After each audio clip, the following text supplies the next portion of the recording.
Bonjour à tous, Marie-Ange du groupe Retour. Je vais vous présenter aujourd'hui la deuxième session sur la location meublée. Nous allons voir les différents régimes fiscaux. Il va y avoir donc la location meublée pro, la location meublée non pro, les différents statuts. Nous allons bien entendu les détailler et enfin voir quels sont les avantages et les inconvénients de chaque régime. Donc, au niveau de tous les régimes, nous avons à peu près 5 régimes différents. Nous avons le loueur meublé pro, pur et dur, le loueur meublé non professionnel. Rentre dans cette catégorie, même si c'est un peu des déclarations fiscales différentes, le BIC hôtelier professionnel, le BIC hôtelier non professionnel. Là, on parle plutôt des gîtes dans ce cas-là. Et enfin, le LMNP Censi-Bouvard. Alors, ce dernier point, c'est un outil pur de défiscalisation avec un agrément d'État. Donc, il faut faire très attention où se situe le lieu du bien. Il faut faire attention à ne pas le payer trop cher parce que qui dit outil de défiscalisation, souvent c'est ça, c'est on surpaye un peu le bien.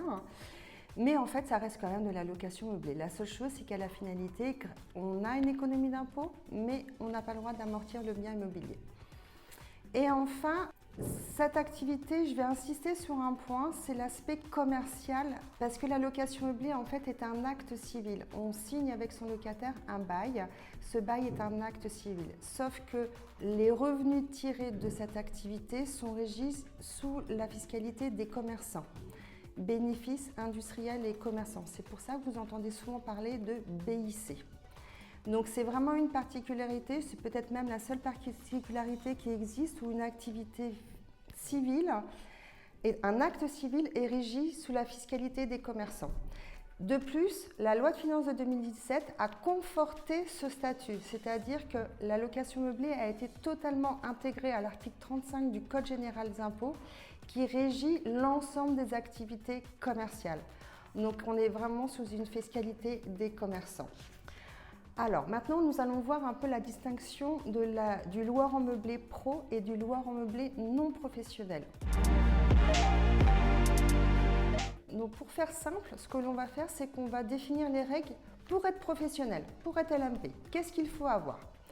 Donc on a des conditions qui sont différentes, ça c'est encore une bizarrerie de la location meublée parce qu'on a des conditions différentes à l'impôt sur le revenu, donc IRPP, et à l'IFI, IFI, impôt sur la fortune immobilière. À l'impôt sur le revenu, pour être professionnel, il faut 2 conditions cumulatives. Avoir 23 000 € de chiffre d'affaires et que ces mêmes loyers soient supérieurs aux autres revenus professionnels du foyer fiscal. Quels sont les autres revenus professionnels du foyer fiscal? C'est tout ce qui découle d'une réelle activité professionnelle. Donc les traitements et les salaires, les rémunérations des gérants, les bénéfices industriels et commerçants, les bénéfices agricoles, les BNC, les revenus des gérants associés de l'article 62. Même les indemnités Pôle emploi, c'est professionnel. Les indemnités de retraite, c'est professionnel parce que ça découle d'une activité professionnelle. Résumé, pour simplifier, pour être professionnel, 2 conditions cumulatives, avoir un chiffre d'affaires supérieur à 23 000 € et que ce même chiffre d'affaires ou loyer soit supérieur aux autres revenus professionnels. Si une des 2 conditions n'est pas remplie, vous êtes loueur en meublé non professionnel. Voilà pour la partie impôt sur le revenu. À l'IFI, c'est presque identique mais pas tout à fait. Il faut bien entendu, première condition à l'identique, avoir un chiffre d'affaires supérieur à 23 000 €. Mais la deuxième condition, c'est qu'il faut avoir un bénéfice fiscal supérieur aux autres revenus professionnels du foyer fiscal hors retraite. Donc en fin de compte, pour être loueur en meublé professionnel d'un point de vue IFI, il n'y a presque que les retraités qui peuvent l'être parce que comme les retraites ne comptent pas dans les revenus professionnels dans ce cas de figure-là, on peut facilement être professionnel si on n'a que des retraites en autres revenus.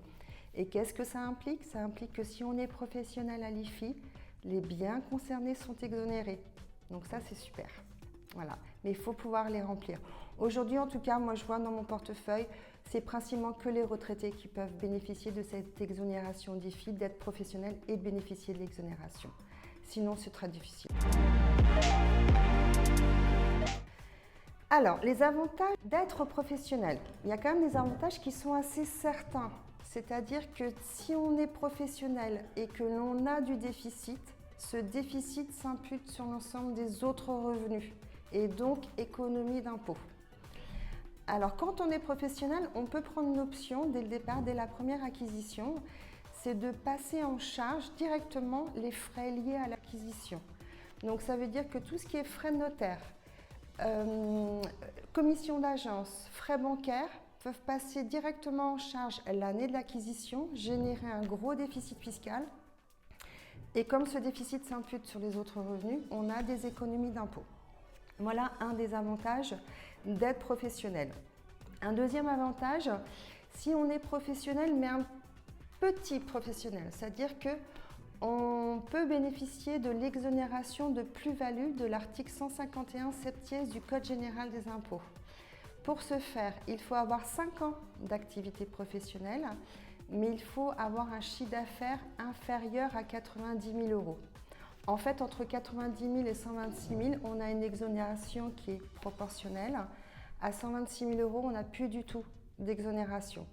Mais ça peut être sympathique. Attention par contre, je mets en garde les professionnels de ne pas faire de vente d'une manière régulière parce que ça peut être assimilé à du marchand de biens. Donc il faut faire quand même attention à ça. Après aussi, le loueur en meublé professionnel, il peut avoir des exonérations ou des avantages lors d'une succession. Mais aujourd'hui, en fait, c'est très compliqué de le mettre en place. Je pensais justement au pacte Dutreil. Mais là, le pacte Dutreil, l'administration fiscale, en tout cas, on vient d'avoir des jurisprudences où l'administration fiscale commence à retoquer le pacte Dutreil pour l'activité de location meublée. Donc à suivre, si on a des nouvelles là-dessus, je vous tiendrai informé. Et enfin, comme je vous l'ai expliqué tout à l'heure, le dernier avantage et qui n'est pas des moindres, si on est loueur en meublé professionnel d'un point de vue IFI, on peut sortir un sacré patrimoine du champ d'application de l'IFI et avoir de belles économies d'impôts.